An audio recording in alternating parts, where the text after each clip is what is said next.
benefit over 23 lakh government employees. The scheme will be effective from April 2025.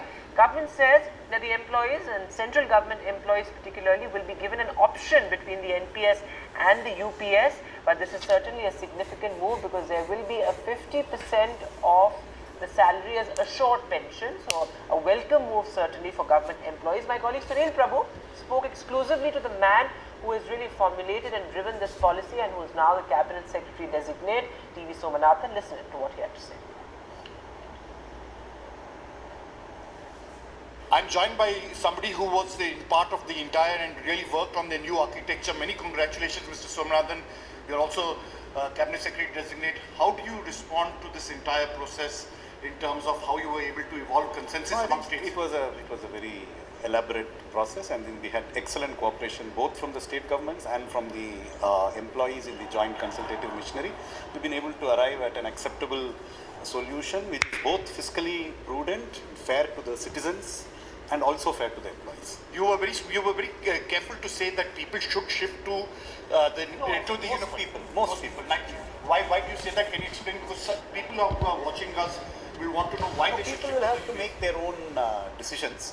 But in the NPS, they get 10 plus 14 in an individual account. Here, they'll get a guaranteed pension with 10 plus 10 going to their account and 8.5 coming into a reserve fund of the government. How different is the scheme, sir, UPS in comparison to the NPS? It gives assured pension, it gives DA indexation, and it gives a family pension. All of these are incremental features which give greater protection to the employee. So the other issue, of course, was that it's incremental. Just 1 minute.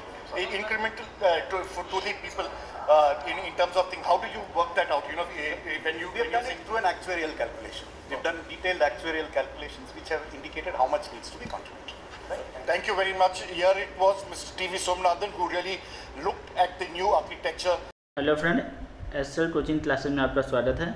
इस video में हम बात करेंगे old pension को लेकर। देखिए आज ही ये लागू हुआ है यूपीएस, ठीक है। पहले हमारी ओल्ड पेंशन ओपीएस चलता था, इसके बाद उन्होंने न्यू पेंशन लाए हैं। न्यू पेंशन से कोई खुश नहीं था, जिससे मतलब काफ़ी धरना प्रदर्शन हो रहे थे, बहुत मांगे उठ रही थी और इस सरकार ने इस मांगे को पूरी कर दिया है। तो उन्होंने यूपीएस की जगह उन्होंने यूपीएस लाए हैं। यूपीएस मतलब यूनिफाइड पेंशन स्कीम। तो इसमें क्या सरकारी कर्मचारियों को मोदी सरकार की बड़ी सौगात, ठीक है। यूनिफाइड पेंशन स्कीम की मंजूरी क्या मतलब इसके बारे में उन्होंने मंजूरी दे दी है। इसमें यूपीएस में क्या क्या दिया और यूनिफाइड पेंशन स्कीम में इसमें क्या है कि एक मतलब आप सर्विस के अकॉर्डिंग आपको पेंशन दी जाएगी, ठीक है। तो यहाँ पर देखिए सबसे पहले हम बात करते हैं पेंशन। अगर आप मतलब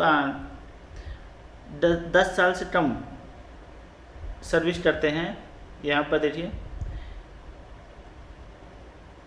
यूपीएस के बारे में समझाया गया है।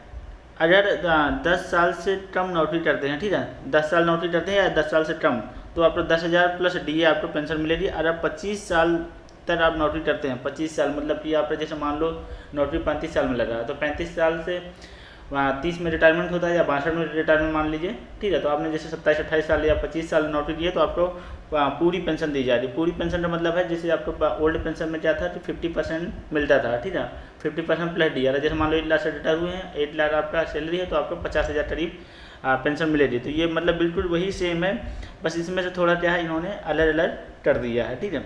अब देखो अब इसमें क्या है, जैसे 10 साल से 10,000 प्लस डीए है, 11 साल अगर सर्विस करते हैं तो 22% मिलेगा, ठीक है। कितना 22% ऑफ डीए का, ठीक है, 22% ऑफ डीए। और 12 साल सर्विस करते हैं तो 24% दिया जा रहा है। ये मेरे पास लिस्ट बनी हुई है, मैं इस दूसरे मोबाइल से बता रहा हूँ।